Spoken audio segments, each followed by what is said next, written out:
প্রিয় শ্রোতা, আসসালামু আলাইকুম। আজ আপনাদের জন্য উপস্থাপন করছি সিরাতের 12তম পর্ব।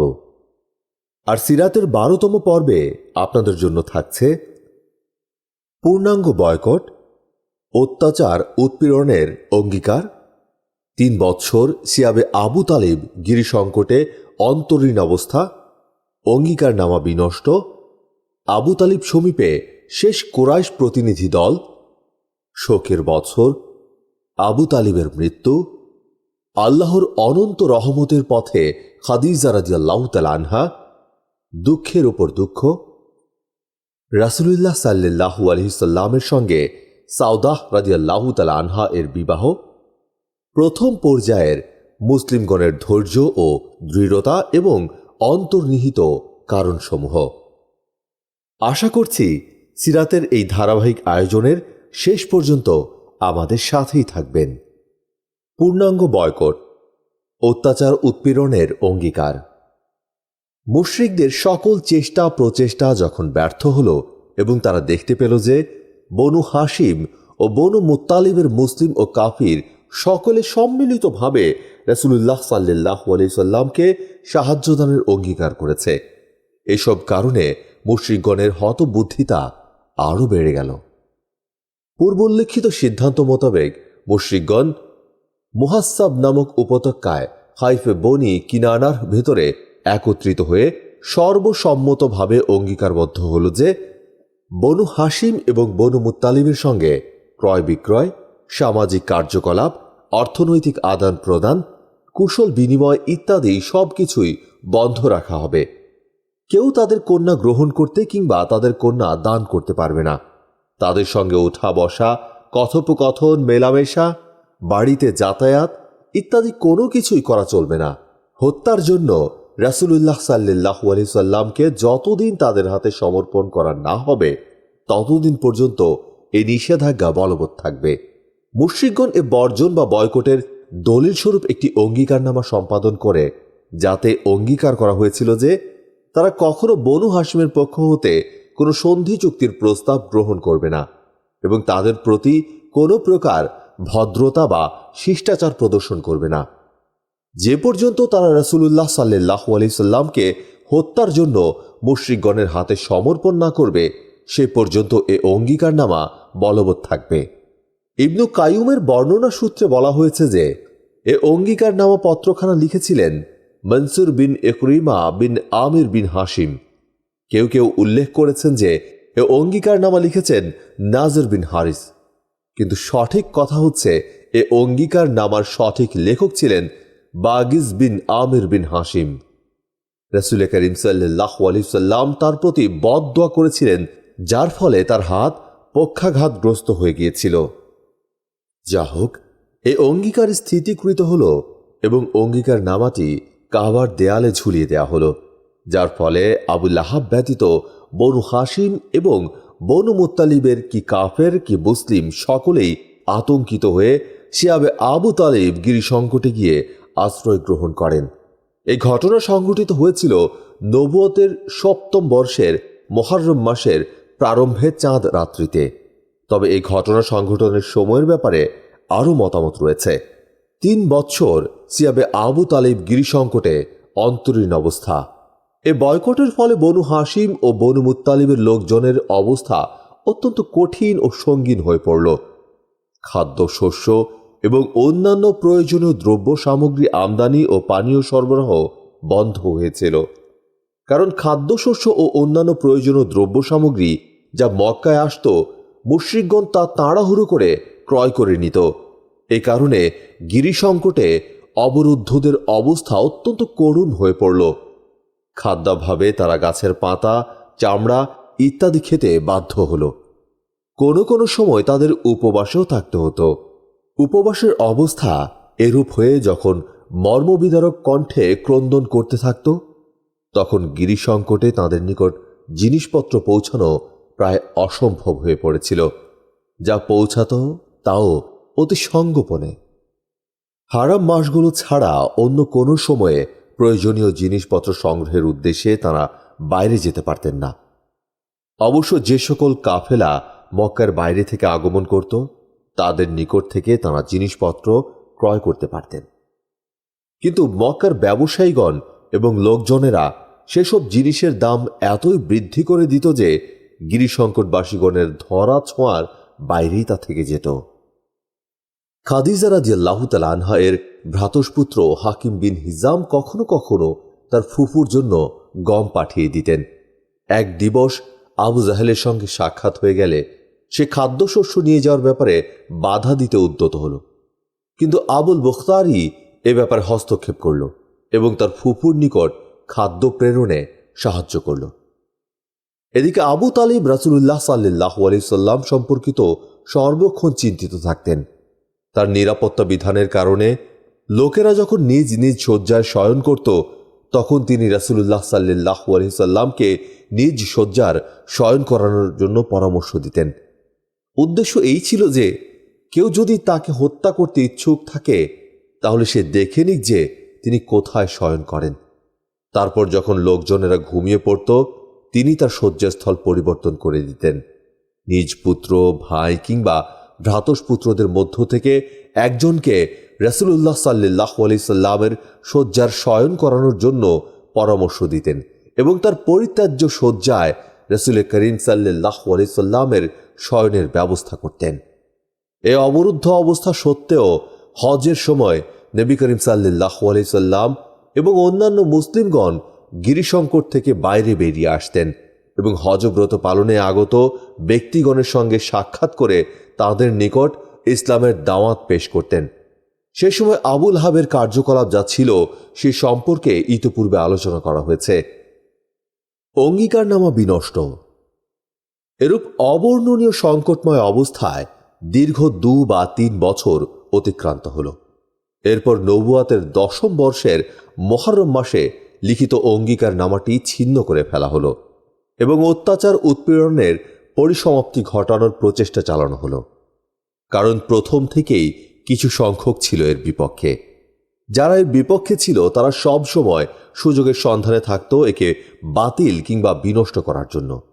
অনেক ত্যাগ ও তিতিক্ষার মধ্য দিয়ে বছর 2 অতিক্রান্ত হওয়ার পর আল্লাহর রহমতে সেই অঙ্গীকারনামা বিনষ্ট করার মোক্ষম এক সুযোগ এসে যায় অবলীলাক্রমে। এর প্রকৃত উদ্যোক্তা ছিলেন বনু আমির বিন লুই গোত্রের হিশাম বিন আমর নামক এক ব্যক্তি। রাতের অন্ধকারে এ ব্যক্তি গোপনে গোপনে শিয়াবে আবু তালিব গিরিসংকটের ভেতরে খাদ্য শস্যাদি প্রেরণ করে বনু হাশিমের লোকজনদের সাহায্য সহানুভূতি করতেন। এ ব্যক্তি একদিন জুহাইর বিন আবু উমাইয়া মাখজুমির নিকট গিয়ে পৌঁছলেন। জুহাইরের মাতা আতেকা হলেন আব্দুল মুত্তালিবের কন্যা এবং আবু তালিবের ভগ্নী। তিনি জুহাইরকে সম্বোধন করে বললেন, জুহাইর, তুমি এটা কিভাবে বরদাস্ত করছো যে আমরা উদর পূর্ণ করে তৃপ্তি সহকারে আহার করছি, উত্তম বস্ত্রাদি পরিধান করছি, আর বনু হাশিম খাদ্যাভাবে, বস্ত্রাভাবে, অর্থাভাবে জীবন মৃত্যুর অবস্থায় দিন যাপন করছে? বর্তমানে তোমার মামা বংশের যে অবস্থা চলছে তা তুমি ভালোভাবেই জানো। বনু হালিমার কথা শুনে ব্যথা বিজড়িত কণ্ঠে জুহাইর বললেন, সব কথাই তো ঠিক, কিন্তু এ ব্যাপারে একা আমি কি করতে পারি? তবে হ্যাঁ, আমার সঙ্গে যদি কেউ থাকতো তাহলে অবশ্যই আমি এ অঙ্গীকারনামা ছিঁড়ে ফেলার ব্যাপারে যথাসাধ্য চেষ্টা করতাম। হিশাম বলল, বেশ তো, এ ব্যাপারে আমি আছি তোমার সঙ্গে। জুহাইর বলল, বেশ, তাহলে এখন তৃতীয় ব্যক্তির অনুসন্ধান করো। এ প্রেক্ষিতে হিশাম মুতঈম বিন আদির নিকটে গেলেন। মুতঈম বনু হাশিম ও বনু মুত্তালিবের সম্পর্ক সূত্রে আবদে মানাফের সন্তানদের অন্তর্ভুক্ত ছিলেন। হিশাম তাদের বংশীয় সম্পর্কের কথা উল্লেখ করে তাকে ভর্ৎসনা করার পর বনু হাশিম এবং বনু মুত্তালিবের দারুণ দুঃখ দুর্দশার কথা উল্লেখ করে বললেন, বংশীয় ব্যক্তিদের এত দুঃখ কষ্টের কথা অবগত হওয়া সত্ত্বেও তুমি কিভাবে কুরাইশদের সমর্থন করতে পারো? মুতঈম বললেন, সবই তো ঠিক আছে, কিন্তু আমি একা কি করতে পারি? হিশাম বললেন, আরও একজন রয়েছে। মুতঈম জিজ্ঞাসা করলেন, সে কে? হিশাম বললেন, আমি। মুতঈম বললেন, আচ্ছা, তবে তৃতীয় ব্যক্তির অনুসন্ধান করো। হিশাম বললেন, এটাও করেছি। বললেন, সে কে? উত্তরে বললেন, জুহাইর বিন আবি উমাইয়া। আচ্ছা, ঠিক আছে, তবে এখন চতুর্থ ব্যক্তির অনুসন্ধান করো। এ প্রেক্ষিতে হিশাম বিন আমর আব্দুল মুখতারি বিন হিশামের নিকট গেলেন এবং মুতঈমের সঙ্গে যেভাবে কথাবার্তা হয়েছিল তার সঙ্গেও ঠিক একইভাবে কথাবার্তা হলো। তিনি বললেন, আচ্ছা, এর সমর্থক কেউ আছে কি? হিশাম বললেন, হ্যাঁ। তিনি জিজ্ঞাসা করলেন, কে? হিশাম বললেন, জুহাইর বিন আবি উমাইয়া, মুতঈম বিন আদি এবং আমি। তিনি বললেন, আচ্ছা, ঠিক আছে, তবে এখন পঞ্চম ব্যক্তির খোঁজ করো। এভাবে হিশাম জামা বিন আসাদ বিন মুত্তালিব বিন আসাদের নিকট গেলেন এবং তার সঙ্গে কথাবার্তা বলেন, বনু হাশিমের আত্মীয়তা এবং তাদের প্রাপ্যসমূহের কথা স্মরণ করিয়ে দিলেন। তিনি বললেন, আচ্ছা, যে কাজের জন্য আমাকে ডাক দিচ্ছ সে ব্যাপারে আরও কি কারো সমর্থন আছে? হিশাম হ্যাঁ সূচক উত্তর করে সকলের নাম বললেন। তারপর তারা সকলে হাজুরের নিকট একত্রিত হয়ে এ মর্মে অঙ্গীকারাবদ্ধ হলেন যে কোরাইশগণের অঙ্গীকার পত্রখানা অবশ্যই ছিঁড়ে ফেলতে হবে। জুহাইর বললেন, এ ব্যাপারে আমি সর্বপ্রথম মুখ খুলব। পূর্বের কথা মতো পরদিন প্রাতে সকলে মজলিসে উপস্থিত হলেন। জুহাইর শরীরে একজোড়া কাপড় ভালোভাবে লাগিয়ে উপস্থিত হলেন। প্রথমে তিনি 7 বার বায়তুল্লাহ প্রদক্ষিণ করে নিলেন। তারপর সমবেত জনগণকে সম্বোধন করে বললেন, ওহে মক্কাবাসীগণ, আমরা তৃপ্তি সহকারে উদর পূর্ণ করে খাওয়া দাওয়া করব, উত্তম পোশাক পরিচ্ছদ পরিধান করব, আর বনু হাশিম ধ্বংস হয়ে যাবে। তাদের সঙ্গে ক্রয় বিক্রয় এবং আদান প্রদান বন্ধ করে দেয়া হয়েছে। আল্লাহর শপথ, আমি ততক্ষণ পর্যন্ত বসে থাকতে পারি না যতক্ষণ ওই অন্যায় ও উৎপীড়নমূলক অঙ্গীকার পত্রখানা ছিঁড়ে ফেলা না হচ্ছে। আবু জাহল মসজিদুল হারামের নিকটেই ছিল। সে বলল, তুমি ভুল বলছো, আল্লাহর শপথ, তা ছিঁড়ে ফেলা হবে না। প্রত্যুত্তরে জামআহ বিন আসাদ বলে উঠল, আল্লাহর কসম, তুমি অধিক ভুল বলছো। কিসের অঙ্গীকার পত্র? ওটা লেখার ব্যাপারে আমাদের কোনো সম্মতি ছিল না, আমরা ওতে সন্তুষ্টও ছিলাম না। অন্যদিক থেকে আবুল বখতারি সহযোগী হয়ে বলে উঠল, জামাহ ঠিকই বলেছ, ওই অঙ্গীকার পত্রে যা লেখা হয়েছিল তাতে আমাদের সম্মতি ছিল না এবং এখনও তা মান্য করতে আমরা বাধ্য নই। এরপর মুতঈম বিন আদি বললেন, তোমরা উভয়ই ন্যায্য কথা বলেছ। এর বিপরীত কথাবার্তা যারা বলছো তারাই ভুল বলছো। আমরা এই প্রতিজ্ঞাপত্র এবং ওতে যা কিছু লেখা রয়েছে তা হতে আল্লাহর সমীপে অসন্তোষ প্রকাশ করছি। ওদের সমর্থনে হিশাম বিন আমরও অনুরূপ কথাবার্তা বললেন। এদের আলাপ ও কথাবার্তা শুনে আবু জাহেল বলল, বুঝেছি, এই সব কথা আলাপ আলোচনা করে বিগত রাত্রিতে স্থির করা হয়েছে এবং এই সংক্রান্ত পরামর্শ এই স্থান বাদ দিয়ে অন্যত্র কোথাও করা হয়েছে। ওই সময় আবু তালিবও পবিত্র হারামের এক প্রান্তে উপস্থিত ছিলেন। তার আগমনের কারণ হচ্ছে আল্লাহ তাআলা রাসূলুল্লাহ সাল্লাল্লাহু আলাইহি সাল্লামকে এই অঙ্গীকার পত্র সম্পর্কে এই সংবাদ দিয়েছিলেন যে তার জন্য আল্লাহ সুবহানাহু ওয়া তাআলা এক প্রকার কীট প্রেরণ করেছেন, যা অন্যায় ও উৎপীড়নমূলক এবং আত্মীয়তা বিনষ্টকারী অঙ্গীকার পত্রটির সমস্ত কথা বিনষ্ট করে দিয়েছে। শুধুমাত্র আল্লাহর নাম অবশিষ্ট রয়েছে। নবী করিম সাল্লাল্লাহু আলাইহি সাল্লাম তাঁর চাচা আবু তালিবকে কথা বলেছিলেন এবং তিনিও কুরাইশগণকে কথা বলার জন্য মসজিদুল হারামে আগমন করেছিলেন। আবু তালিব কুরাইশগণকে লক্ষ্য করে বললেন, আল্লাহর তরফ থেকে আমার ভ্রাতুষ্পুত্রের নিকট সংবাদ এসেছে যে আপনাদের অঙ্গীকার পত্রটির সমস্ত লেখা আল্লাহ প্রেরিত কীটেরা নষ্ট করে ফেলেছে, শুধু আল্লাহর নাম ছাড়া। এই সংবাদটি আপনাদের নিকট পৌঁছানোর জন্য আমার ভ্রাতুষ্পুত্র আমাকে প্রেরণ করেছেন। যদি তার কথা মিথ্যা প্রমাণিত হয় তাহলে তার ও আপনাদের মধ্য থেকে আমি সরে দাঁড়াবো, তখন আপনাদের যা ইচ্ছে হয় করবেন। কিন্তু তার কথা যদি সত্য প্রমাণিত হয় তাহলে বয়কটের মাধ্যমে আপনারা আমাদের প্রতি যে অন্যায় অত্যাচার করে আসছেন তা থেকে বিরত হতে হবে। এ কথায় কুরাইশগণ বললেন, আপনি ইনসাফের কথাই বলছেন। এদিকে আবু জাহেল এবং লোকজনের মধ্যে বাকযুদ্ধ ও বচসা শেষ হলে মুতঈম বিন আদি অঙ্গীকার পত্রখানা ছিঁড়ে ফেলার জন্য উঠে দাঁড়ালো। তারপর সেটা হাতে নিয়ে সত্যি সত্যি দেখা গেল যে এক প্রকার কীট লেখাগুলোকে সম্পূর্ণরূপে নষ্ট করে দিয়েছে। শুধু বিস্মিকা আল্লাহুম্মা কথাটি অবশিষ্ট রয়েছে এবং যেখানে যেখানে আল্লাহর নাম লেখা ছিল শুধু সেই লেখাগুলোই অবশিষ্ট রয়েছে। কীট সেগুলোকে খায়নি। তারপর অঙ্গীকার পত্রখানা ছিঁড়ে ফেলা হলো এবং এর ফলে বয়কটেরও অবসান ঘটল। রাসূলুল্লাহ সাল্লাল্লাহু আলাইহি সাল্লাম এবং অন্যান্য সকলে সিয়াবে আবু তালিব থেকে বাইরে বেরিয়ে এলেন। মুশরিকগণ নবী করিম সাল্লাল্লাহু আলাইহি সাল্লামের নবুয়তের এক বিশেষ নিদর্শন প্রত্যক্ষ করে চমৎকৃত হল, কিন্তু তা সত্ত্বেও তাদের আচরণের ক্ষেত্রে কোনোই পরিবর্তন সূচিত হল না, যার উল্লেখ এ আয়াতে কারিমায় রয়েছে। কিন্তু তারা যখন কোনো নিদর্শন দেখে তখন মুখ ফিরিয়ে নেয় আর বলে, এটা তো সেই আগের থেকে চলে আসা জাদু। সূরা আল কামার আয়াত 2। তাই মুশরিকগণ বিমুখ হয়ে গেল এবং স্বীয় কুফরে তারা আরো কয়েক ধাপ অগ্রসর হয়ে গেল। আবু তালিব সমীপে শেষ কুরাইশ প্রতিনিধি দল। গিরিশঙ্কর থেকে বেরিয়ে আসার পর পূর্বের মতো আবারও রাসূলুল্লাহ সাল্লাল্লাহু আলাইহি সাল্লাম দাওয়াত এবং তাবলীগের কাজ আরম্ভ করে দিলেন। অপরপক্ষে মুশরিকগণ যদিও বয়কট পরিহার করে নিয়েছিল, কিন্তু তবুও পূর্বের মতোই মুসলিমদের ওপর চাপ সৃষ্টি এবং আল্লাহর পথে প্রতিবন্ধকতা সৃষ্টি অব্যাহতভাবে চালিয়ে যেতে থাকল। আবু তালিবও পূর্বের মতোই জীবন বাজি রেখে ভ্রাতস্পুত্রকে সাহায্য করতে থাকলেন এবং তার নিরাপত্তা বিধানের ব্যাপারে যথাসাধ্য সতর্কতা অবলম্বন করে চলতে থাকলেন। কিন্তু এখন তিনি অশীতিপর বৃদ্ধ এবং বিশেষ করে গিরিসংকটে 3 বছর যাবৎ অবর্ণনীয় অভাব অনটনের মধ্যে আবদ্ধ জীবনযাপন করার ফলে তার শক্তি সামর্থ্য প্রায় নিঃশেষিত হয়ে পড়েছিল এবং কোমর বক্রাকার ধারণ করেছিল। গিরিসংকটের আবদ্ধ জীবন থেকে বেরিয়ে আসার পর এসব কারণে তিনি খুবই অসুস্থ হয়ে পড়েন।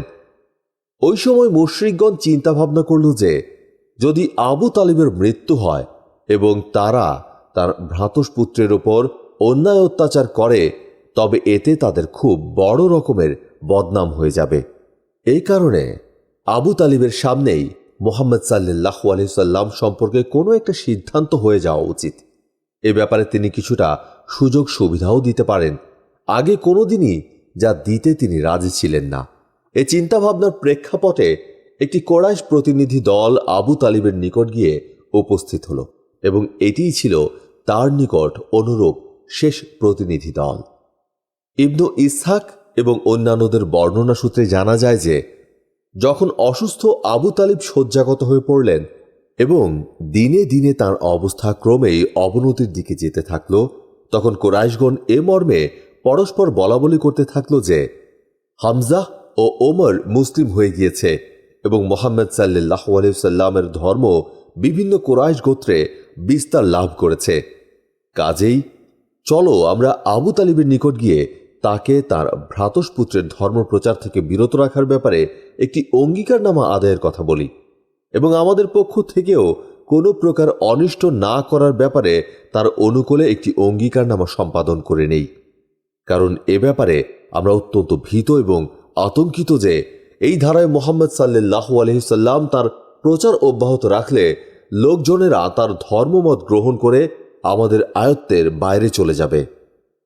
অন্য এক বর্ণনায় কুরাইশগণের বক্তব্য এ মর্মে প্রমাণ করা হয়েছে, আমাদের ভয় হচ্ছে যে বৃদ্ধ আবু তালিব মৃত্যুবরণ করলে এবং তারপর মুহাম্মদ সাল্লাল্লাহু আলাইহি সাল্লামের সঙ্গে কোনো দ্বন্দ্ব সৃষ্টি হয়ে গেলে আরবের লোকেরা আমাদের নিন্দা করবে এবং বলবে যে তারা মুহাম্মদ সাল্লাল্লাহু আলাইহি সাল্লামকে ছেড়ে রেখেছিল, অর্থাৎ তার বিরুদ্ধে কোনো কিছুই করতে পারেনি।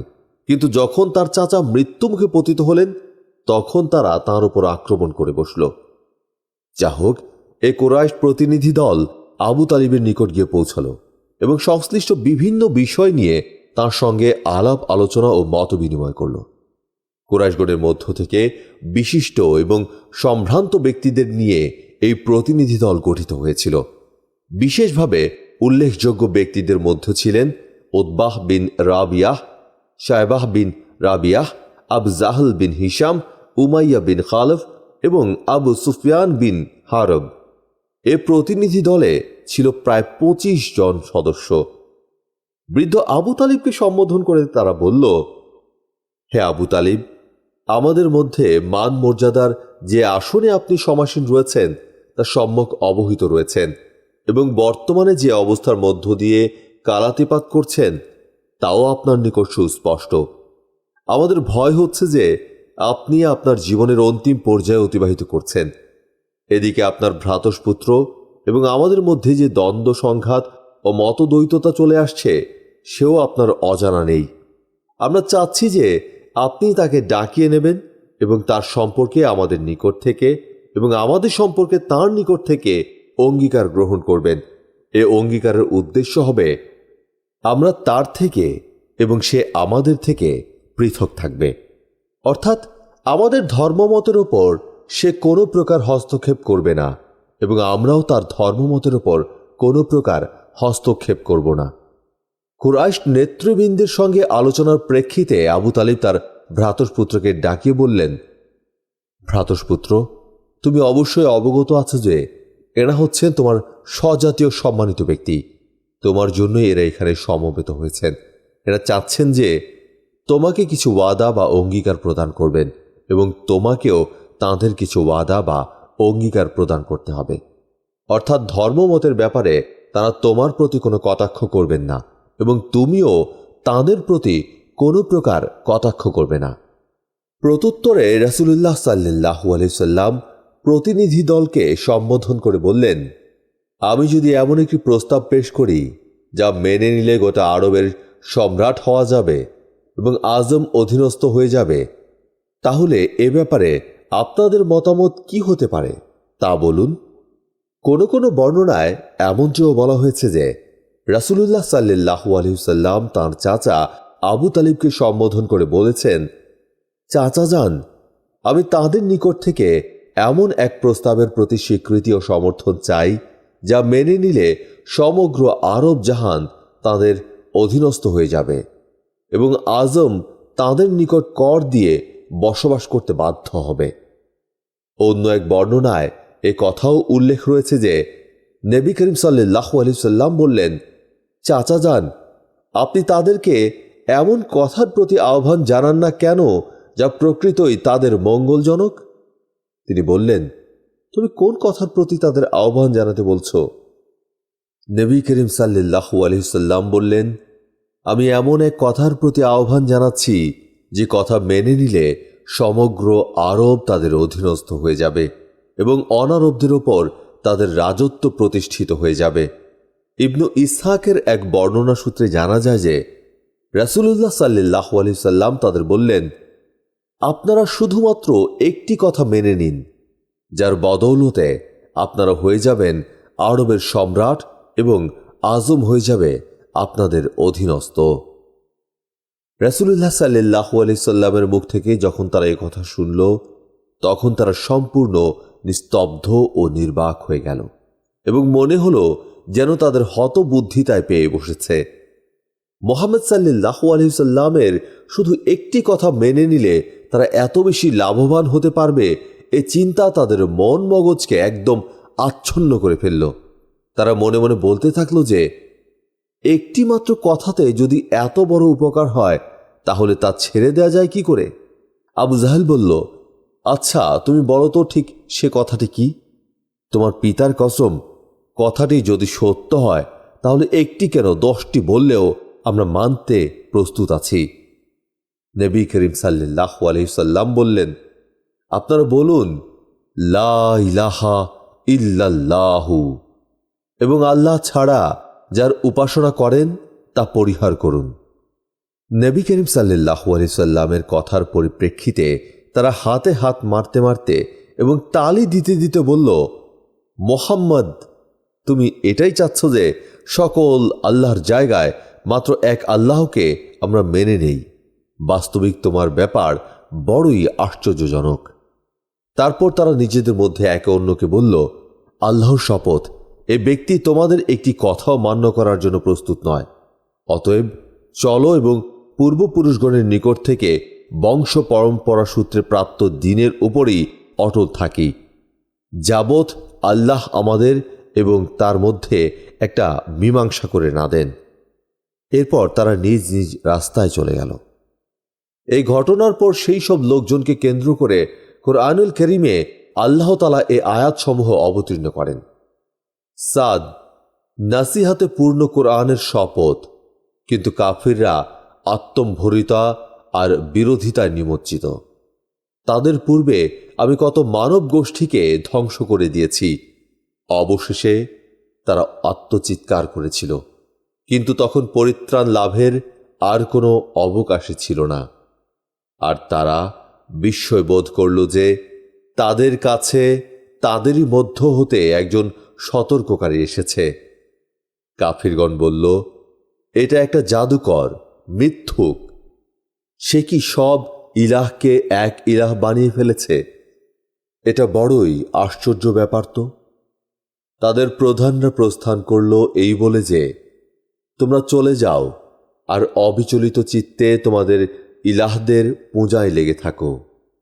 অবশ্যই এ ব্যাপারটির পেছনে অন্য উদ্দেশ্য আছে। এমন কথা তো আমাদের নিকট অতীতের মিল্লাতগুলো থেকে শুনিনি। এটা স্রেফ একটা মন গড়া কথা। সূরা সাদ, আয়াত 1 থেকে 7। শোকের বছর। আবু তালিবের মৃত্যু। বার্ধক্য, দুশ্চিন্তা, অনিয়ম ইত্যাদি নানাবিধ কারণে আবু তালিবের অসুস্থতা ক্রমেই বৃদ্ধি পেতে থাকে এবং তিনি মৃত্যুমুখে পতিত হন। তার মৃত্যু গিরিসংকটে অন্তরীণ অবস্থা শেষ হওয়ার 6 মাস পর নবুয়তের 10ম বর্ষের রজব মাসে। এ ব্যাপারে অন্য একটি মত হচ্ছে, তিনি খাদিজা রাদিয়াল্লাহু তাআলা আনহা এর মৃত্যুর মাত্র 3 দিন পূর্বে রমজান মাসে মৃত্যুবরণ করেন। সহিহ বুখারীতে মুসাইব রাদিয়াল্লাহু তাআলা আনহু হতে বর্ণিত হয়েছে যে, আবু তালিবের মৃত্যুর সময় উপস্থিত হলে নবী করিম সাল্লাল্লাহু আলাইহি ওয়াসাল্লাম তার নিকটে আগমন করেন। সেখানে আবু জাহেলও উপস্থিত ছিল।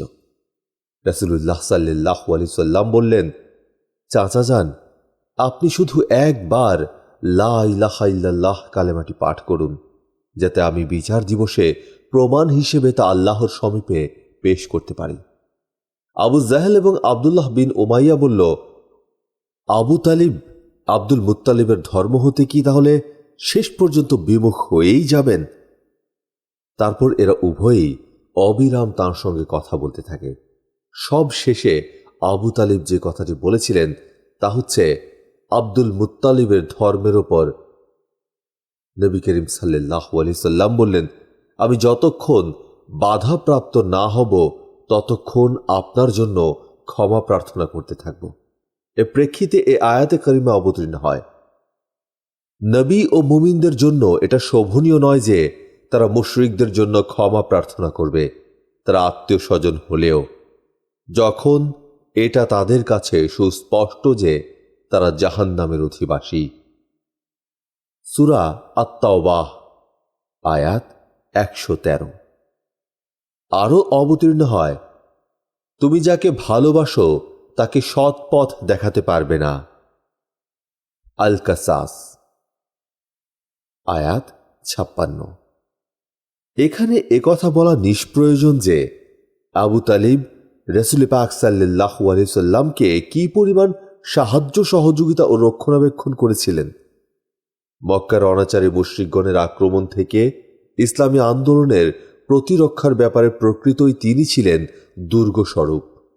কিন্তু আল্লাহর নবী সাল্লাল্লাহু আলাইহি ওয়াসাল্লাম এবং ইসলামের জন্য এত করেও যেহেতু তিনি বংশ পরম্পরা সূত্রে প্রাপ্ত বহুত্ববাদের প্রভাব কাটিয়ে আল্লাহর একত্ববাদে বিশ্বাস স্থাপন করতে পারলেন না, সেহেতু দোরগোড়ায় আগত কামিয়াবি থেকে বঞ্চিতই রয়ে গেলেন। যেমন সহিহুল বুখারী শরীফে আব্বাস বিন আব্দুল মুত্তালিব হতে বর্ণিত আছে যে তিনি রাসূল পাক সাল্লাল্লাহু আলাইহি সাল্লামের নিকট জিজ্ঞাসা করলেন, তুমি তোমার চাচার কি উপকারে আসবে? কারণ নবী করিম সাল্লাল্লাহু আলাইহি সাল্লামের রক্ষণাবেক্ষণ এবং নিরাপত্তা বিধানের ব্যাপারে তার শত্রুদের সঙ্গে যুদ্ধ করতেও তিনি প্রস্তুত ছিলেন।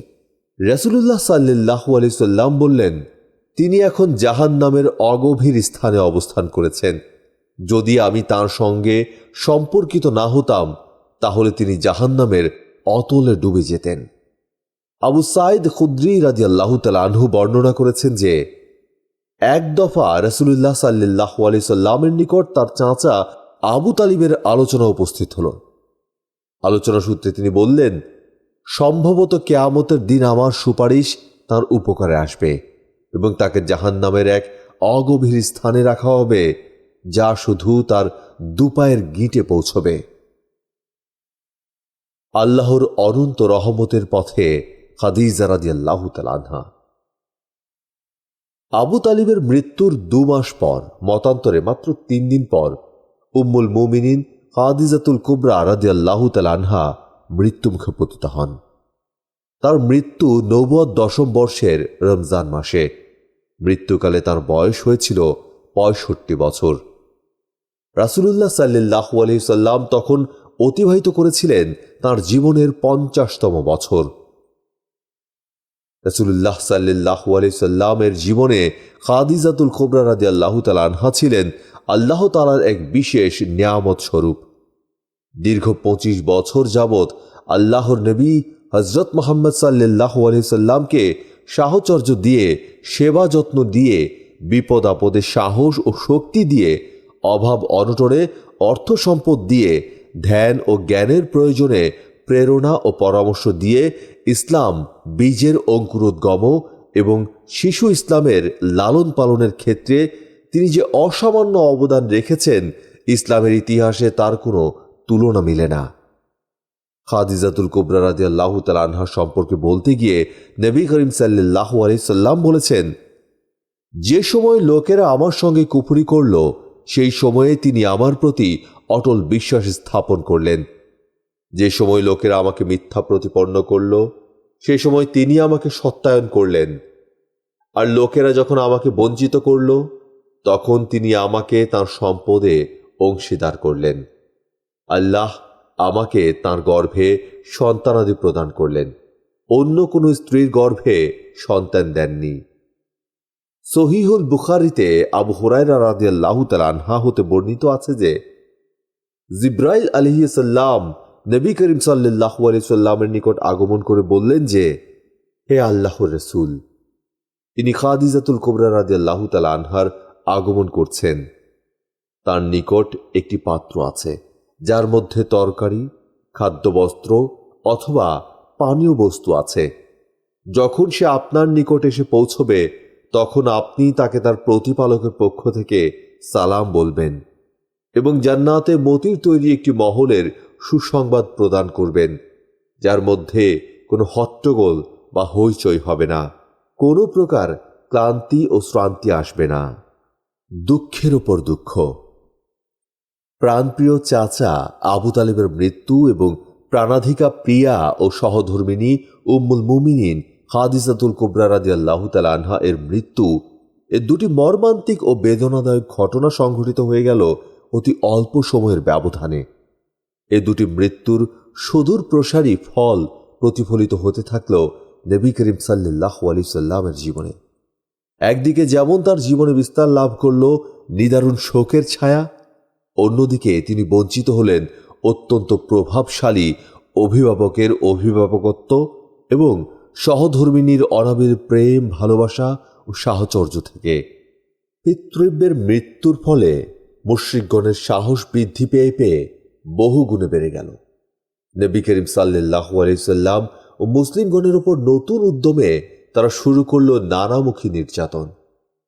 একে তো প্রিয় পরিজনদের বিয়োগ ব্যথা, অন্যদিকে দুঃখ, যন্ত্রণা, নির্যাতন, পর্বতসম ধৈর্যের অধিকারী হয়েও নবী করিম সাল্লাল্লাহু আলাইহি সাল্লামের জীবন হয়ে ওঠে বিষাদময় ও বিপর্যস্ত, হয়ে ওঠে নৈরাশ্যে ভরপুর।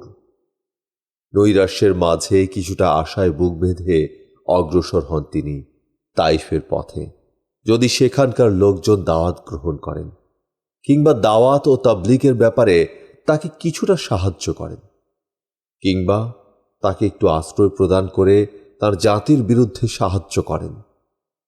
কিন্তু সেখানে দাওয়াত কবুল, আশ্রয় কিংবা সাহায্য প্রদান কোনো কিছু তো নয়ই, বরং তাঁর সঙ্গে এতই নির্মম আচরণ করা হলো এবং এতই দৈহিক নির্যাতন চালানো হলো যে তা অতীত নির্যাতনের সকল রেকর্ড অতিক্রম করে গেল। এই সংক্রান্ত বিস্তারিত আলোচনা করা হবে আরও পরে। এদিকে মক্কার মুশরিকগণ রাসূলুল্লাহ সাল্লাল্লাহু আলাইহি ওয়াসাল্লাম এবং তার অনুগামী ও অনুসারীদের ওপর ইতোপূর্বে যেভাবে জুলুম নির্যাতন ও অত্যাচার উৎপীড়ন চালিয়ে আসছিল, এখনও অব্যাহতভাবে তা চালিয়ে যেতে থাকল। শুধু তাই নয়, বরং নির্যাতনের মাত্রা এত বেশি বৃদ্ধি পেতে থাকল যে আবু বকর সিদ্দিক রাদিয়াল্লাহু তাআলা আনহু এর মতো অত্যন্ত ধৈর্যশীল এবং কষ্ট সহিষ্ণু ব্যক্তিও অত্যাচারে অতিষ্ঠ হয়ে উঠলেন এবং উপায়ন্তর না দেখে মক্কা ছেড়ে হাবশের উদ্দেশ্যে যাত্রা করেন। কিন্তু পথিমধ্যে বারকে গিমাদ নামক স্থানে পৌঁছলে ইবনু দুগগুনার সঙ্গে তাঁর সাক্ষাৎ ঘটে। সে তাকে নিরাপত্তা বিধানের আশ্বাস দিয়ে নিজ আশ্রয়ে মক্কায় ফিরিয়ে নিয়ে আসে। ইবনু ইসহাক বর্ণনা করেছেন যে যখন আবু তালিব মৃত্যু মুখে পতিত হন, তখন কুরাইশগণ রাসূলুল্লাহ সাল্লাল্লাহু আলাইহি সাল্লামকে এত কষ্ট দেন যা আবু তালিবের জীবদ্দশায় কেউ কল্পনাই করতে পারেনি। এখানে একটি ঘটনা উল্লেখ করা হলো। একদিন এক নির্বোধ ও গোয়ার প্রকৃতির কুরাইশ রাসূল পাক সাল্লাল্লাহু আলাইহি সাল্লামের সামনে এগিয়ে এসে মাথার উপর মাটি নিক্ষেপ করে দেয়। সেই অবস্থাতেই তিনি প্রত্যাবর্তন করেন। গৃহে প্রত্যাবর্তনের পর তাঁর এক কন্যা সেই মাটি ধুইয়ে পরিষ্কার করে দেন। ধোয়ানোর সময় তিনি ক্রন্দন করছিলেন। রাসূলুল্লাহ সাল্লাল্লাহু আলাইহি সাল্লাম তাকে সান্ত্বনা দেওয়ার জন্য বললেন, পুত্রী, ক্রন্দন করো না, আল্লাহই তোমার পিতার হেফাজতকারী।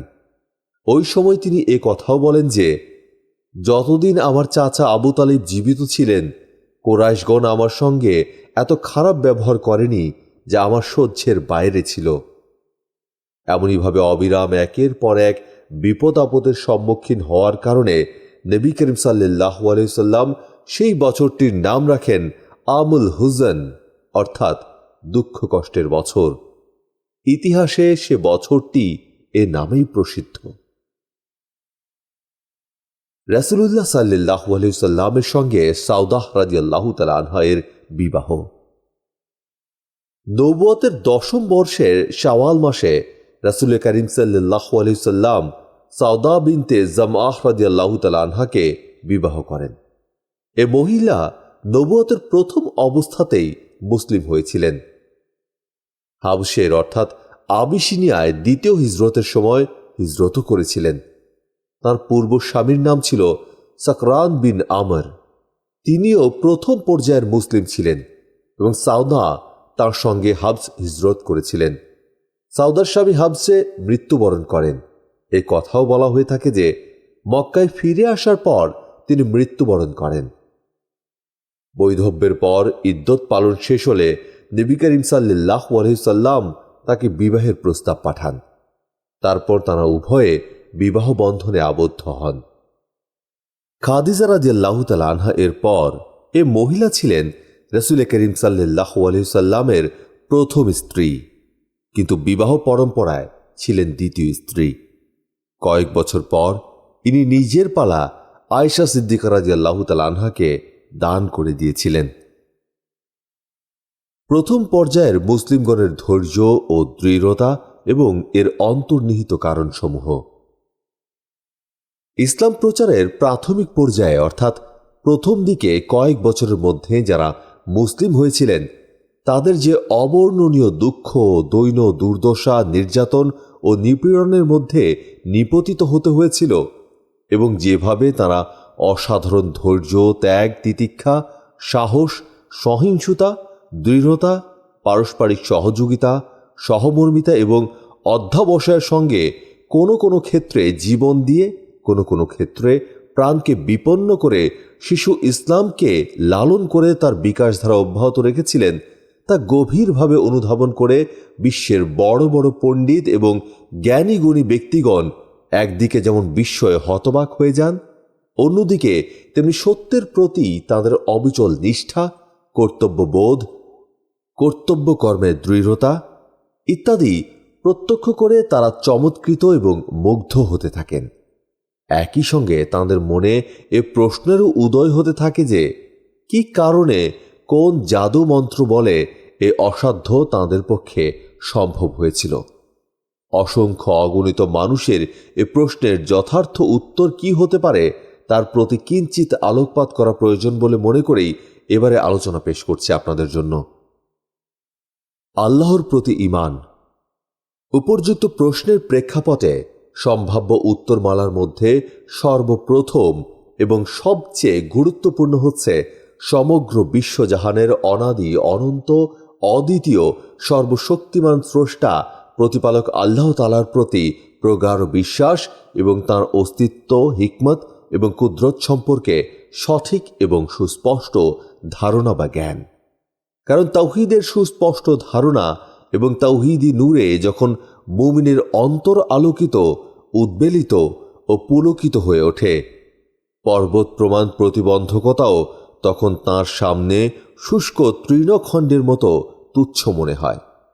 যে মুমিন পরিপক্ক ও সুদৃঢ় ঈমান এবং মজবুত ইয়াকিনের অধিকারী হওয়ার দুর্লভ সৌভাগ্য লাভ করেন, তাঁর সম্মুখে পৃথিবীর যত প্রকট সমস্যাই আসুক না কেন, তা যত ভয়ঙ্কর এবং ভীতিপ্রদই হোক না কেন, তার অটল বিশ্বাসে বলিয়ান চেতনা এবং তাওহীদের অলৌকিক আস্বাদে পরিতৃপ্ত মন সব কিছুকে স্যাঁতস্যাঁতে এদ পরিবেশে ভগ্ন ইষ্টখণ্ডের ওপর জমে ওঠা শ্যাওলার চেয়ে অধিক কিছুই মনে করেন না। এ কারণেই ঈমানী সূরার অলৌকিক আস্বাদে পরিতৃপ্ত কোনো ঈমানদারের প্রাণের সজীবতা এবং উদার উন্মুক্ত চিত্তের আনন্দানুভূতি মূর্খ ও নিকৃষ্ট শ্রেণীর মানবসৃষ্ট দুঃখ কষ্ট যন্ত্রণাকে কখনো পরোয়া করে না। কোরআনুল মাজিদে ইরশাদ হয়েছে, ফেনা খড়কুটোর মতো উড়ে যায়, আর যা মানুষের জন্য উপকারী তা জমিনে স্থিতিশীল হয়। সূরা আর-রাদ আয়াত 17। তারপর এ কারণের সূত্র ধরেই অস্তিত্ব লাভ করে অজস্র কারণ, যা সেই ধৈর্য, সহিষ্ণুতা ও দৃঢ়তাকে আরো মজবুত করে তোলে। মহিমান্বিত ও প্রাজ্ঞ পরিচালনা। এটা সর্বজন বিদিত এবং সর্ববাদী সম্মত সত্য যে নবী করিম সাল্লাল্লাহু আলাইহি ওয়াসাল্লাম ছিলেন বিশেষ করে মুসলিম উম্মাহ এবং সাধারণভাবে বিশ্ব মানবের জন্য মহিমান্বিত পরিচালক ও প্রাজ্ঞ পথ প্রদর্শক। দেহে, মন মানসিকতায়, নেতৃত্বে, সৌজন্যে, সদাচারে তিনি ছিলেন সর্বপ্রজন্মের সকলের জন্য আদর্শ। অনুরূপ দৈহিক সুষমা, আধ্যাত্মিক পরিপূর্ণতা, মহত্তম চরিত্র, বিনম্র স্বভাব, উদার উন্মুক্ত আচরণ, ন্যায়নিষ্ঠ কার্যকলাপ, অসাধারণ পাণ্ডিত্য, বুদ্ধিমত্তা ও বাগ্মিতা সবকিছুর সমন্বয়ে তিনি ছিলেন এমন এক ব্যক্তিত্ব যার সান্নিধ্য কিংবা সাহচর্যে মানুষ একবার এলে বারবার ফিরে আসার জন্য আপনা থেকেই প্রলুব্ধ হতো এবং তার খেদমতে নিজেকে উৎসর্গ করে দেওয়ার জন্য ব্যাকুল হয়ে উঠত। তার বিনয় নম্র আচরণ, সত্যবাদিতা, সহনশীলতা, সহমর্মিতা, আমানতদারি, পরিচ্ছন্নতা ইত্যাদি সৎ গুণাবলীর জন্য বন্ধুবান্ধব দূরের কথা, শত্রুরাও তাকে শ্রদ্ধা না করে পারতেন না। তার বিশ্বাসযোগ্যতা ছিল প্রশ্নাতীত। তার শত্রুরাও তার কোনো উক্তি কিংবা অঙ্গীকারকে যে অবিশ্বাস বলে মনে করতে পারতেন না, তার বহু প্রমাণ রয়েছে। এখানে কিছু ঘটনার কথা উল্লেখ করা হলো আপনাদের জন্য। এক দফা কুরাইশগণের এমন 3 ব্যক্তি একত্রিত হয় যারা পৃথক পৃথকভাবে একজন অন্যজনের অগোচরে কোরআন পাঠ শ্রবণ করছিলেন। কিন্তু পরে তাদের প্রত্যেকের এই গোপন তথ্য প্রকাশ হয়ে পড়ে। সেই 3 জনের মধ্যে একজন ছিল আবু জাহেল। 3 জন যখন একত্রিত হলো তখন একজন আবু জাহেলকে বলল, তুমি মুহাম্মাদের নিকট যা শ্রবণ করেছ সেই সম্পর্কে তোমার মতামত কি তা বলো। আবু জাহেল বলল, আমি কি আর এমন শুনেছি? প্রকৃত কথা হচ্ছে আমরা এবং বনু আবদে মানাফ মান মর্যাদার ব্যাপারে একে অন্যের সঙ্গে প্রতিদ্বন্দ্বিতা করে আসছি। তারা যেমন গরিব মিসকিনদের খানা খাওয়ায়, আমরাও তেমনি তাদের খানা খাওয়াই। তারা দান খয়রাত করে, আমরাও তা করি। তারা জনগণকে বাহন প্রদান করে, আমরাও তা করি। এখন আমরা এবং তারা উভয় পক্ষই সর্বক্ষেত্রে একে অন্যের সমকক্ষ হিসেবে প্রতিদ্বন্দ্বিতারত দুটো ঘোড়ার ন্যায় ঊর্ধ্বশ্বাসে অবিরাম ছুটে চলছে। এখন তারা নতুনভাবে বলতে শুরু করেছে যে তাদের মাঝে একজন নবী আছেন যার নিকট আকাশ থেকে আল্লাহর বাণী অবতীর্ণ হয়। আচ্ছা বলো তো, আমরা তাহলে কিভাবে তাদের নাগাল পেতে পারি? আল্লাহর কসম, আমরা ওই ব্যক্তির প্রতি বিশ্বাস স্থাপন করব না এবং তাকে কখনোই সত্যবাদী বলবো না। যেমনটি আবু জাহেল বলতো, হে মুহাম্মদ, আমরা তোমাকে মিথ্যুক বলছি না, কিন্তু তুমি যা নিয়ে এসেছ তা মিথ্যা মনে করছি। এবং এই সম্পর্কে আল্লাহ সুবহানাহু ওয়া তাআলা এ আয়াত অবতীর্ণ করেন, কেননা তারা তো তোমাকে মিথ্যে মনে করে না। প্রকৃতপক্ষে জালিমরা আল্লাহর আয়াতকেই প্রত্যাখ্যান করে। সূরা আনআম আয়াত ৩৩।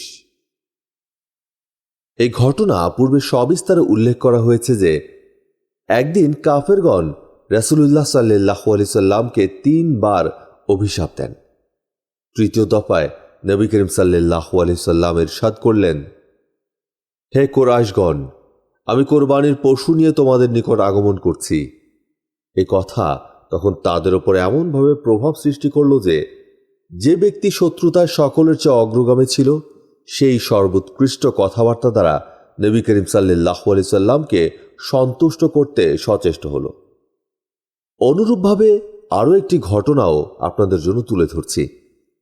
ঘটনাটি ছিল সেজদারত অবস্থায় যখন রাসূল পাক সাল্লাল্লাহু আলাইহি সাল্লাম এর উপর নাড়ি ভুঁড়ি নিক্ষেপ করা হয় এবং তারপর মাথা উত্তোলন করে যখন তিনি নিক্ষেপকারীর বিরুদ্ধে বদদোয়া করতে থাকেন, তখন তারা একদম অস্থির হয়ে পড়েন। তাদের মধ্যে ভয়, ভীতি ও দুশ্চিন্তার ঢেউ প্রবাহিত হতে থাকে। তারা আর বাঁচতে পারবে না বলে তাদের মনে স্থির বিশ্বাসের সৃষ্টি হয়। অন্য একটি ঘটনায় এটা উল্লেখিত হয়েছে যে রাসূলুল্লাহ সাল্লাল্লাহু আলাইহি সাল্লাম যখন আবু লাহাবের পুত্র উতাইবার বিরুদ্ধে বদদোয়া করলেন, তখন তার স্থির বিশ্বাস হয়ে গেল যে সে নবী করিম সাল্লাল্লাহু আলাইহি সাল্লামের বদদোয়া থেকে কিছুতেই মুক্তি পাবে না। যেমনটি শাম রাজ্য সফর অবস্থায় ব্যাঘ্র দেখেই বলেছিল, আল্লাহর কসম, মুহাম্মদ সাল্লাল্লাহু আলাইহি সাল্লাম মক্কা থেকেই আমাকে হত্যা করল। অন্য একটি ঘটনায় উল্লেখ করা হয়েছে যে উবাই বিন খালফ নবী করিম সাল্লাল্লাহু আলাইহি সাল্লামকে হত্যা করার জন্য বারবার হুমকি দিয়েছিল। এক দফা নবী করিম সাল্লাল্লাহু আলাইহি সাল্লাম এর উত্তরে বলেন যে তোমরা নয়, বরং আল্লাহ চায় তো আমি তোমাদের হত্যা করব ইনশাআল্লাহ। এরপর উহুদের যুদ্ধে নবী করিম সাল্লাল্লাহু আলাইহি সাল্লাম যখন উবাইরের গলদেশ বর্ষার দ্বারা আঘাত করলেন, তখন যদিও সে আঘাত খুবই সামান্য ছিল, তবুও উবাই বারবার এই কথাই বলছিল যে মুহাম্মদ আমাকে মক্কায় বলেছিলেন যে আমি তোমাকে সাহায্য করব, কাজেই সে যদি আমার গায়ে থুথুও দিত তাতেও আমার মৃত্যু হয়ে যেত। এমনভাবে এক দফা সাদ বিন মাজ মক্কায় উমাইয়া বিন খালফকে বলেছিল, আমি রাসূল করিম সাল্লাল্লাহু আলাইহি সাল্লামকে বলতে শুনেছি যে মুসলিমগণ তোমাদের হত্যা করবে। তখন থেকে উমাইয়া ভীষণভাবে ভীত সন্ত্রস্ত হয়ে পড়ে এবং ভয় ভীতি তার অন্তর সর্বক্ষণ বিরাজমান থাকে। তাই সে মনে মনে স্থির করেছিল যে সে কখনোই মক্কার বাইরে যাবে না।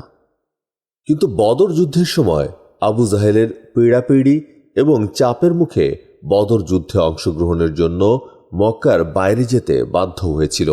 কিন্তু প্রয়োজন বোধে যাতে দ্রুত পশ্চাদপসরণ সম্ভব হয় সে উদ্দেশ্যে সে মক্কার সবচেয়ে দ্রুতগামী উটটি ক্রয় করে নিয়ে তার উপর সাওয়ার হয়ে যুদ্ধ যায়।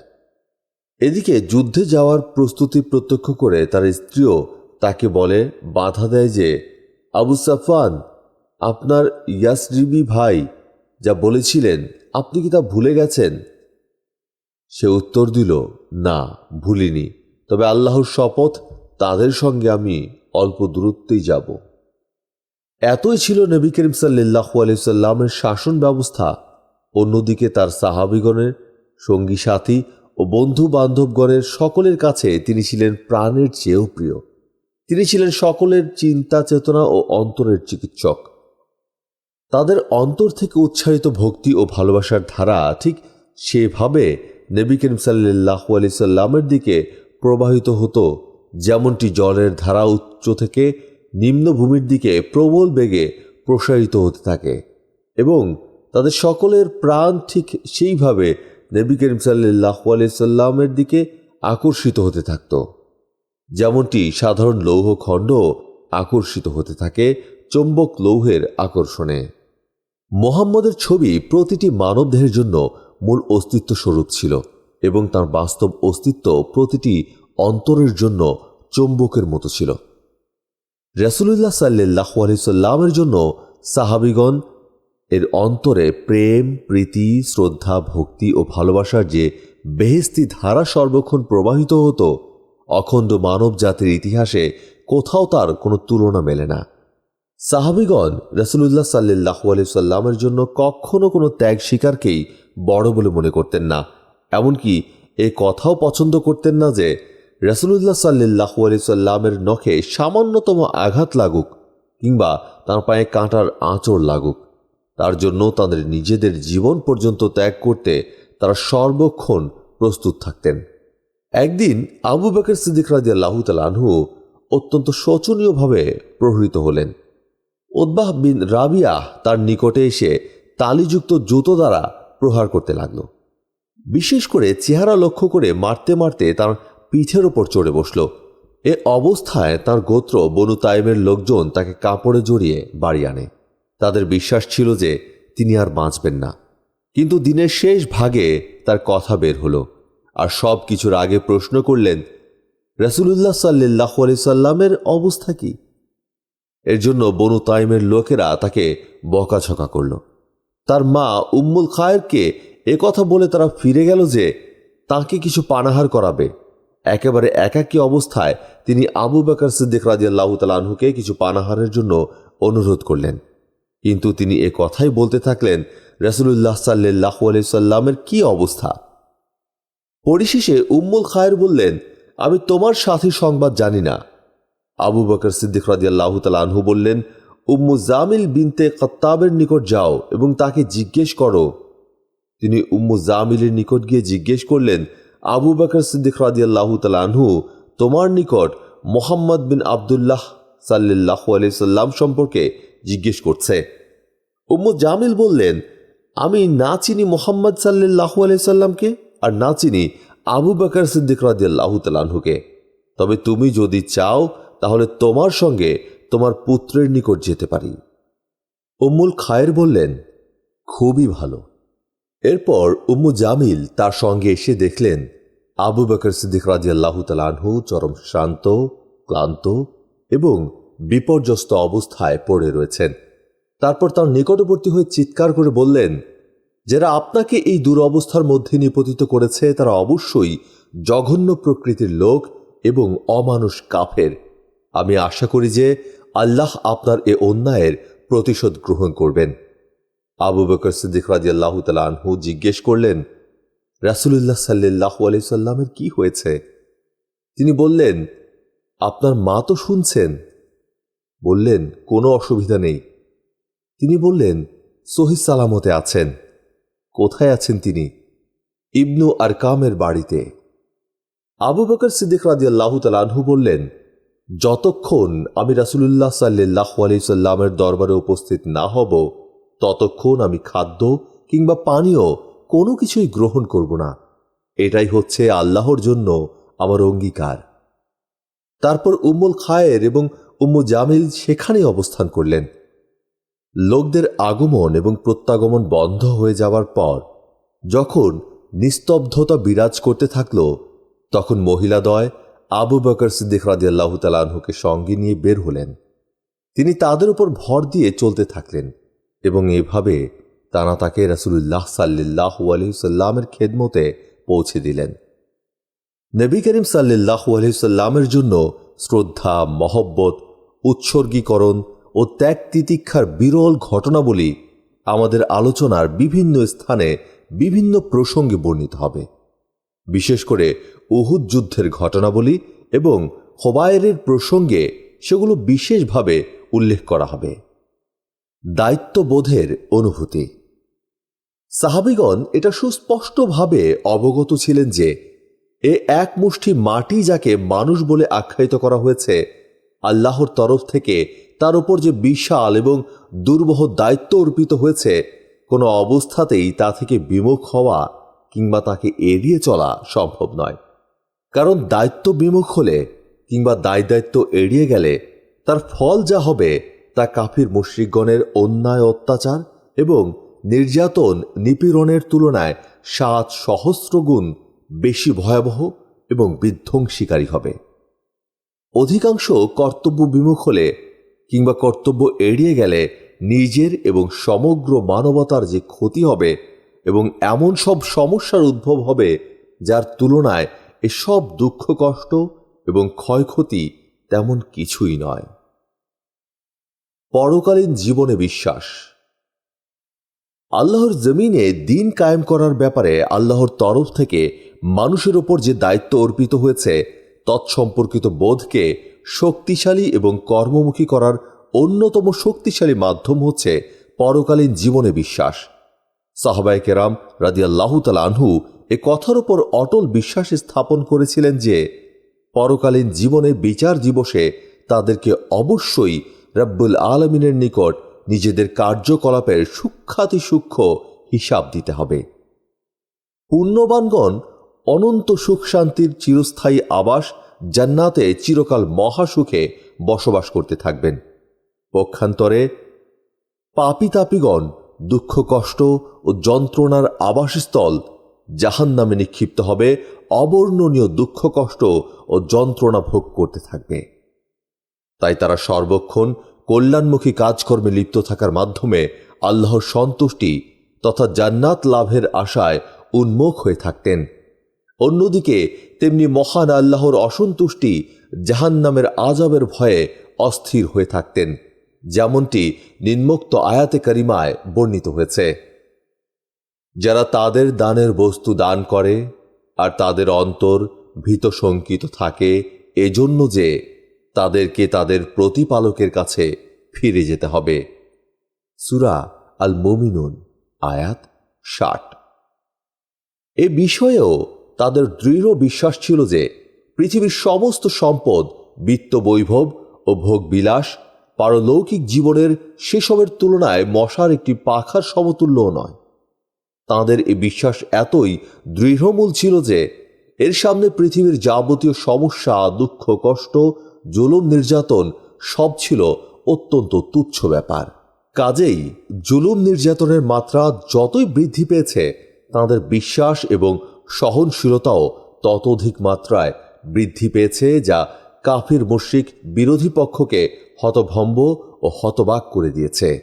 আল কোরআন কাফির মুশরিক সৃষ্ট ভয়ঙ্কর বিপদ আপদ ও ঘোর সামাজিক অনাচার এবং অবক্ষয়জনিত অন্ধকারাচ্ছন্ন অবস্থায় এমন সব সূরা ও আয়াতসমূহ অবতীর্ণ হয়েছিল যার মধ্যে নিবিড় অথচ আকর্ষণীয় পদ্ধতিতে ইসলামের মৌলিক নিয়ম কানুনের উপর প্রমাণাদি ও দলিল প্রতিষ্ঠা করা হয়েছিল। সেই সময় উল্লেখিত নিয়ম কানুনের পাশাপাশি দাওয়াত এবং তাবলীগের কাজও পূর্ণদমে চলছিল। এই আয়াতসমূহে ইসলামের অনুসারীগণকে এমন সব মৌলিক কাজকর্ম করতে বলা হচ্ছিল যার উপর ভিত্তি করে আল্লাহ সুবহানাহু ওয়া তাআলা মানব গোষ্ঠীর সবচেয়ে উন্নত সমাজ অর্থাৎ ইসলামী সমাজের নির্মাণ ও বাস্তবায়ন প্রক্রিয়া সংক্রান্ত প্রশিক্ষণের ইঙ্গিত দিয়েছেন।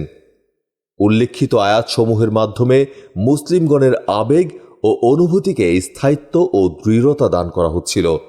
আয়াতে কারিমাটি হচ্ছে, তোমরা কি এমন ধারণা পোষণ করো যে তোমরা জান্নাতে প্রবেশ লাভ করবে, অথচ এখনো পর্যন্ত তোমাদের আগের লোকদের মতো অবস্থা তোমাদের সামনে আসেনি?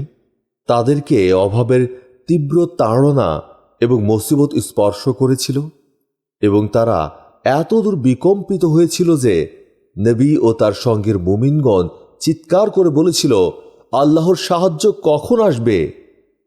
জেনে রেখো, নিশ্চয়ই আল্লাহর সাহায্য নিকটবর্তী। সূরা আল বাকারা আয়াত 214। আলিফ লাম মিম। লোকেরা কি মনে করে যে আমরা ঈমান এনেছি বললেই তাদেরকে অব্যাহতি দিয়ে দেওয়া হবে আর তাদেরকে পরীক্ষা করা হবে না? তাদের পূর্বে যারা ছিল আমি তাদেরকে পরীক্ষা করেছিলাম। তারপর আল্লাহ অবশ্যই জেনে নেবেন কারা সত্যবাদী আর কারা মিথ্যেবাদী। সূরা আল আনকাবুত আয়াত 1-3। আর তাদেরই পাশে পাশে এমনও আয়াতসমূহ অবতীর্ণ হচ্ছিল যার মধ্যে কাফির ও বিরুদ্ধচারণকারীদের প্রশ্নের দাঁত ভাঙা জবাব দেয়া হয়েছে। তাদের জন্য কোনো প্রকার সুযোগ সুবিধার অবকাশ দেওয়া হয়নি। অধিকন্তু তাদেরকে অত্যন্ত সহজ এবং সুস্পষ্টভাবে এটা বলে দেওয়া হয়েছে যে যদি কেউ আপন ভ্রষ্টতা ও অবাধ্যতায় একগুঁয়েমি ভাব পোষণ করে থাকে তাহলে এর পরিণতি হবে অত্যন্ত ভয়াবহ। এর প্রমাণস্বরূপ বিগত জাতিগুলোর এমন সব ঘটনা এবং ঐতিহাসিক সাক্ষ্য প্রমাণাদি উপস্থাপন করা হয়েছে যা দ্বারা এটা সুস্পষ্ট হয়ে গিয়েছে যে নিজের বন্ধু এবং শত্রুদের ক্ষেত্রে আল্লাহর রীতিনীতি এবং ব্যবস্থাদি কি রয়েছে। তারপর ভয় প্রদর্শনের পাশাপাশি করুণা এবং অনুগ্রহের কথাও বলা হয়েছে। তাছাড়া উপদেশ প্রদান ও গ্রহণ এবং আদেশ ও পথ প্রদর্শনের দায়িত্ব আদায় করা হয়েছে যেন প্রকাশ্য ভ্রষ্টতায় নিমজ্জিত ব্যক্তিগণ বিরত হতে চাইলে বিরত হতে পারে। প্রকৃতই কোরআন মাজিদ মুসলিমগণকে অন্য এক জগতে পরিভ্রমণে রত রেখেছিল এবং তাদিগকে সৃষ্টির বিভিন্ন দৃশ্যপট, প্রভুত্বের পরিপাট্য, লিল্লাহিয়াতের চরমোৎকর্ষ এবং অনুকম্পা, অনুগ্রহ, দয়া, দাক্ষিণ্য, সন্তুষ্টি ইত্যাদি সম্পর্কিত এমন সব দীপ্তিময় দৃশ্য প্রদর্শন করা হচ্ছিল যে সেগুলোর আকর্ষণ ও মোহের সামনে কোনো প্রতিবন্ধকতাই টিকে থাকতে পারেনি। উপরন্তু সে সকল আয়াতে মুসলিমগণকে যেসব সম্বোধন করা হচ্ছিল তা হল তাদের প্রতিপালক তাদেরকে সুসংবাদ দিচ্ছেন তাঁর দয়া ও সন্তুষ্টির, আর জান্নাতের যেখানে তাদের জন্য আছে স্থায়ী সুখ সামগ্রী। সূরা তাওবাহ আয়াত 21। তার মধ্যে এমনও আয়াত রয়েছে যাতে সীমা লঙ্ঘনকারী কাফিরদের বিরোধিতার পরিণতির চিত্র অঙ্কন করা হয়েছে। আল্লাহ তাআলা বলেন, সেদিন ওদেরকে উপুড় করে ফেলে টেনে নিয়ে যাওয়া হবে জাহান্নামের দিকে, বলা হবে জাহান্নামের যন্ত্রণার স্বাদ নাও। সূরা কামার আয়াত 48। সফলতার শুভ সংবাদ। উপর্যুক্ত বিষয়গুলো ছাড়াও মুসলিমগণ নিপীড়িত নির্যাতিত হওয়ার পূর্ব থেকে, বরং বলা যায় যে বহু পূর্ব থেকেই অবহিত ছিলেন যে ইসলাম গ্রহণ করার অর্থ স্থায়ী বিবাদে জড়িয়ে পড়া কিংবা বিবাদ বিসম্বাদের কারণে ক্ষয়ক্ষতির শিকারে পরিণত হওয়া নয়, বরং এর প্রকৃত অর্থ ও উদ্দেশ্য হচ্ছে ইসলামী দাওয়াত পেশ করার প্রথম দিন থেকেই অজ্ঞদের অজ্ঞতা এবং তাদের অনুসৃত যাবতীয় ভ্রান্ত পথ ও পদ্ধতির অবসানকল্পে আল্লাহ ও আল্লাহর রসুলের নির্দেশিত পথে অচল অটল থাকা। এ দাওয়াতের আরও একটি অত্যন্ত গুরুত্বপূর্ণ লক্ষ্য হচ্ছে পৃথিবীর রাজনৈতিক অঙ্গনে ইসলামী ভাবধারা ও ইসলামী বিধিবিধানের বিস্তরণে বিশ্ব রাজনীতিকে এমনভাবে প্রভাবিত করা যাতে বিশ্বের জাতিসমূহকে আল্লাহর রেজামন্দি বা সন্তুষ্টির পথে এগিয়ে নিয়ে যাওয়ার মাধ্যমে বান্দার দাসত্ব থেকে মুক্ত করে আল্লাহর দাসত্বে প্রতিষ্ঠিত করা। কোরআন মাজিদে এই শুভ সংবাদ কখনো আকার ইঙ্গিতে, কখনো বা সুস্পষ্ট ভাষায় নাজিল করা হয়েছে, অথচ গোটা পৃথিবীর ওপর মুসলিমগণের অধিকার প্রতিষ্ঠিত হওয়ার আভাস ইঙ্গিত সত্ত্বেও মনে হচ্ছিল তারা যেন নিশ্চিহ্ন হয়ে পড়ার উপক্রম হয়েছে। মুসলিমগণ যখন এমন এক অবস্থায় নৈরাশ্যের অন্ধকারে হাবুডুবু খাচ্ছিলেন, তখন অন্যদিকে আবার এমন সব আয়াত অবতীর্ণ হচ্ছিল যার মাধ্যমে বিগত নবীগণের ঘটনাবলী এবং তাদের মিথ্যা প্রতিপন্ন কারিগণের বিস্তারিত বিবরণের উল্লেখ ছিল। সেসব আয়াতে যে চিত্র অঙ্কন করা হচ্ছিল তার সঙ্গে মক্কার মুসলিম ও কাফিরগণের অবস্থার হুবহু সাদৃশ্য ছিল। এ সকল ঘটনা বর্ণনার মাধ্যমে এ ইঙ্গিত প্রদান করা হচ্ছিল যে সেই সকল অবস্থার পরিপ্রেক্ষিতে অন্যায় অত্যাচারীগণ কিভাবে ধ্বংসপ্রাপ্ত হয়েছিল এবং আল্লাহর সৎ বান্দাগণ কিভাবে পৃথিবীর উত্তরাধিকার প্রাপ্ত হয়েছিলেন। বিভিন্ন অবস্থার প্রেক্ষাপটে অবতীর্ণ আয়াতসমূহের মধ্যে এমন আয়াতও অবতীর্ণ হয়েছিল যার মধ্যে মুসলিমগণের বিজয়ী হওয়ার শুভ সংবাদ বিদ্যমান ছিল, যেমনটি কোরআনুল কারীমে ইরশাদ হয়েছে, আমার প্রেরিত বান্দাদের সম্পর্কে আমার এ কথা আগেই বলা আছে যে তাদেরকে অবশ্যই সাহায্য করা হবে আর আমার সৈন্যরাই বিজয়ী হবে। কাজেই কিছু সময়ের জন্য তুমি তাদেরকে উপেক্ষা করো আর তাদেরকে দেখতে থাকো, তারা শীঘ্রই দেখতে পাবে ঈমান ও কুফরের পরিণাম। তারা কি আমার শাস্তি ত্বরান্বিত করতে চায়? শাস্তি যখন তাদের উঠানে নেমে আসবে তখন কতই না মন্দ হবে ওই লোকদের সকালটি যাদেরকে সতর্ক করা হয়েছিল। সূরা আস-সাফাত আয়াত 171 থেকে 177। আল্লাহ তাআলা আরও বলেন, এই সঙ্গবদ্ধ দল শীঘ্রই পরাজিত হবে আর পেছনে ফিরে পালাবে। সূরা আল কামার আয়াত 45। পবিত্র কোরআনের অন্য একটি সূরায় আল্লাহ তাআলা আরও বলেন, আরবের কাফিরদের সম্মিলিত বাহিনীর এই দলটি এখানেই অর্থাৎ এই মক্কাহ নগরীতেই একদিন পরাজিত হবে। সূরা সদ আয়াত 11। যারা হাবশায় হিজরত করেছিলেন তাদের সম্পর্কে পবিত্র কোরআনে আল্লাহ তাআলা আরও বলেন, যারা অত্যাচারিত হওয়ার পরও আল্লাহর পথে হিজরত করেছে আমি তাদেরকে অবশ্যই এই দুনিয়াতে উত্তম আবাস দান করব আর আখিরাতের পুরস্কার তো অবশ্যই সবচেয়ে বড়। হায় তারা যদি জানত। সূরা আন-নাহল আয়াত 41। এভাবে কাফিরগণ রাসূল করিম সাল্লাল্লাহু আলাইহি সাল্লামের নিকট ইউসুফ আলাইহিস সালামের ঘটনা জিজ্ঞেস করল। তার উত্তরে আনুষঙ্গিক আয়াতে কারিমা অবতীর্ণ হল। ইউসুফ আর তার ভাইদের ঘটনায় সত্য সন্ধানীদের জন্য অবশ্যই নিদর্শন আছে। সূরা ইউসুফ আয়াত 7। অর্থাৎ মক্কাবাসী মুশরিকগণ আজ ইউসুফ আলাইহিস সালামের যে ঘটনা সম্পর্কে জিজ্ঞাসা করেছে এরা নিজেরাও অনুরূপভাবে অকৃতকার্য হবে, যেমন ইউসুফ আলাইহিস সালামের ভাইগণ অকৃতকার্য হয়েছিল এবং তাদেরও রক্ষণাবেক্ষণের অবস্থা তাই হবে যা তাদের ভাইগণের হয়েছিল। তাদের ইউসুফ আলাইহিস সালাম এবং তার ভাইদের ঘটনা থেকে শিক্ষা গ্রহণ করা একান্ত উচিত যে অত্যাচারীদের হার কিভাবে হয়। পয়গম্বরের কথা উল্লেখ করে পবিত্র কোরআনুল কারীমে আল্লাহ তাআলা বলেছেন, কাফিরগণ তাদের রাসূলদের বলেছিল, আমরা তোমাদেরকে আমাদের দেশ থেকে অবশ্যই বের করে দেব, অন্যথায় তোমাদেরকে অবশ্যই আমাদের ধর্মমতে ফিরে আসতে হবে। এ অবস্থায় রাসূলদের প্রতি তাদের প্রতিপালক এ মর্মে ওহী করলেন যে আমি জালিমদেরকে অবশ্যই ধ্বংস করব আর তাদের পরে তোমাদেরকে অবশ্যই জমিনে পুনর্বাসিত করব। এই শুভ সংবাদ তাদের জন্য যারা আমার সামনে এসে দাঁড়ানোর ব্যাপারে ভয় রাখে আর আমার শাস্তির ভয় দেখানোতে শঙ্কিত হয়।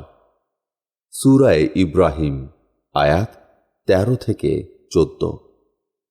অনুরূপভাবে যে সময় পারস্য এবং রোমে যুদ্ধের আগুন জ্বলে উঠল তখন মক্কার কাফেরগণ চাইল যে পারসিকরা জয়ী হোক, কেননা তারাও ছিল কাফের, আর মুসলিমগণ চাইল যে রোমীয়গণ জয়ী হোক, কারণ আর যা হোক না কেন রোমীয়গণ আল্লাহর ওপর পয়গম্বর, ওহী, আসমানি কিতাবসমূহ এবং বিচার দিবসের প্রতি বিশ্বাস করার দাবিদার ছিল।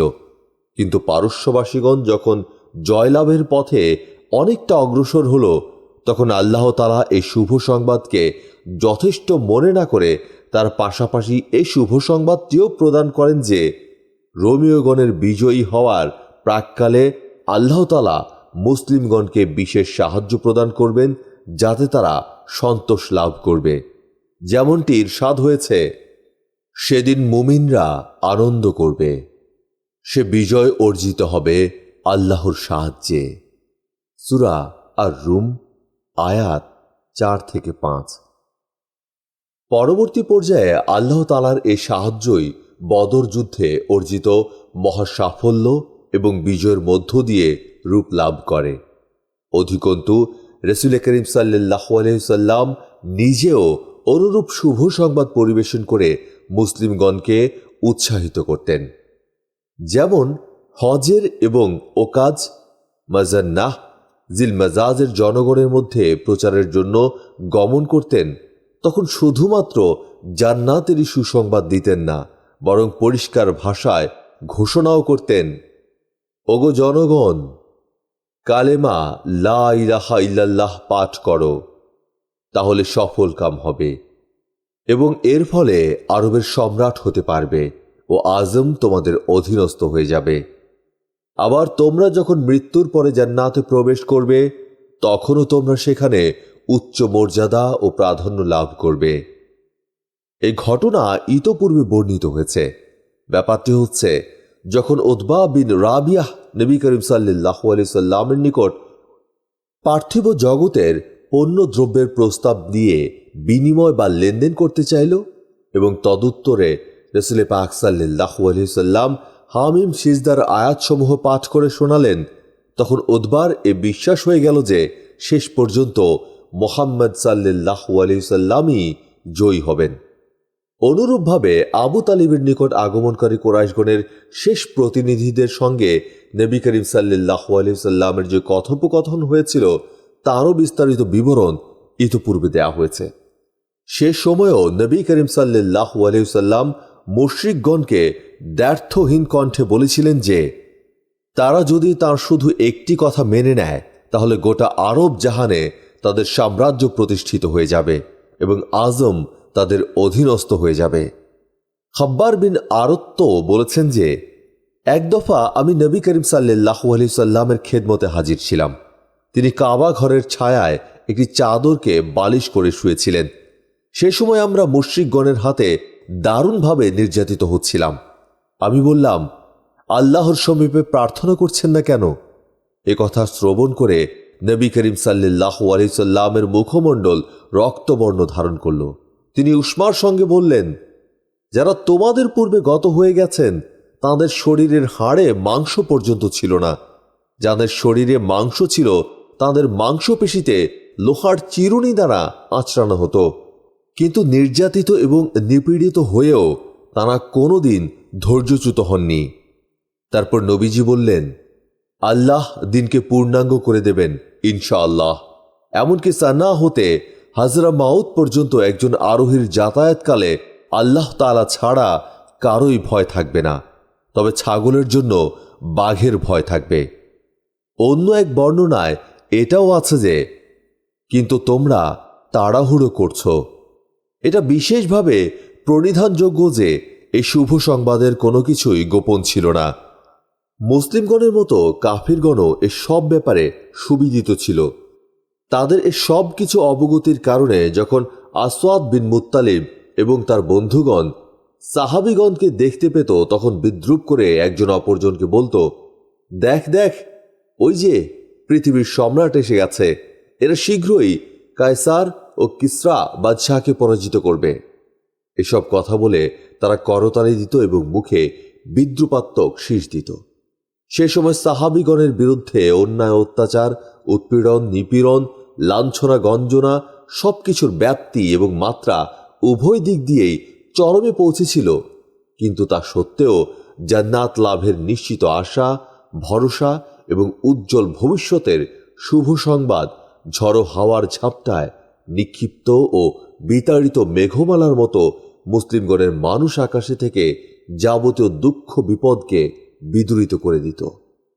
এছাড়া রাসূল পাক সাল্লাল্লাহু আলাইহি সাল্লাম মুসলিমগণের ঈমানি তালিমের মাধ্যমে অবিরামভাবে আধ্যাত্মিক খোরাক যোগাতেন, কেতাব ও হিকমতের শিক্ষা দিয়ে আত্মার পরিশুদ্ধির ব্যবস্থা করতেন এবং অত্যন্ত সূক্ষ্ম ও সময়োচিত উপদেশ ও নির্দেশনা প্রদান করতেন।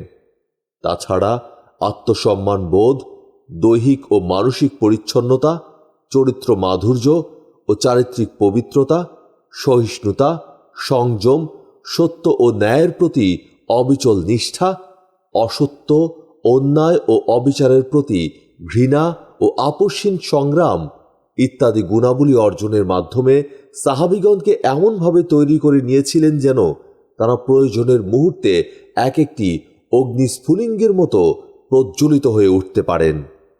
সর্বোপরি অজ্ঞানের অন্ধকার থেকে বের করে হেদায়েতের আলোকোজ্জ্বল প্রান্তরে এনে নবী করিম সাল্লাল্লাহু আলাইহি সাল্লাম তাদেরকে দাঁড় করিয়ে দিলেন। তখন তাদের পূর্বের জীবন ও নতুন জীবনের মধ্যে রাতের অন্ধকার ও দিনের আলোর মতোই পার্থক্য সূচিত হয়ে গেল। তাদের অন্তর্দৃষ্টির সামনে প্রতিভাত হয়ে উঠল স্রষ্টার অনন্ত মহিমা ও সৃষ্টি দর্শন, সীমাহীন বিশ্বের অন্তহীন বিস্তার ও বৈচিত্র্য, মানব জীবনের অনন্ত সম্ভাবনা পথ ও পাথেয় এবং পারলৌকিক জীবনের সফলতা সাফল্য সম্পর্কিত মহাসত্যের উপলব্ধি। উপর্যুক্ত বিষয়াদির আলোকে প্রত্যেক সাহাবীর মধ্যে এমন একটি সমন্বিত চেতনার সৃষ্টি হল, যার মাধ্যমে বিপদ আপদে ধৈর্য ধারণের অলৌকিক ক্ষমতা অর্জন, আবেগ নিয়ন্ত্রণ, প্রবণতার মোড় পরিবর্তন, আত্মশক্তির উৎকর্ষ সাধন, নিবেদিত নিষ্ঠার সঙ্গে দায়িত্ব পালন এবং আল্লাহ তাআলার সন্তুষ্টি লাভকে জীবনের একমাত্র ব্রত হিসেবে গ্রহণ করে তারা এমন এক জীবন গঠনে ব্রতী হয়ে গেলেন, কোথাও তার কোনো তুলনা মেলে না। প্রিয় শ্রোতা, আজ আপনাদের জন্য উপস্থাপন করেছি সিরাতের 12তম পর্ব। আশা করছি আমাদের এই উপস্থাপন আপনাদের ভালো লেগেছে। সিরাতের ধারাবাহিক উপস্থাপনের পরবর্তী পর্ব শুনবার জন্য আপনাদের আমন্ত্রণ রইল। আজ এ পর্যন্তই। আল্লাহ হাফেজ।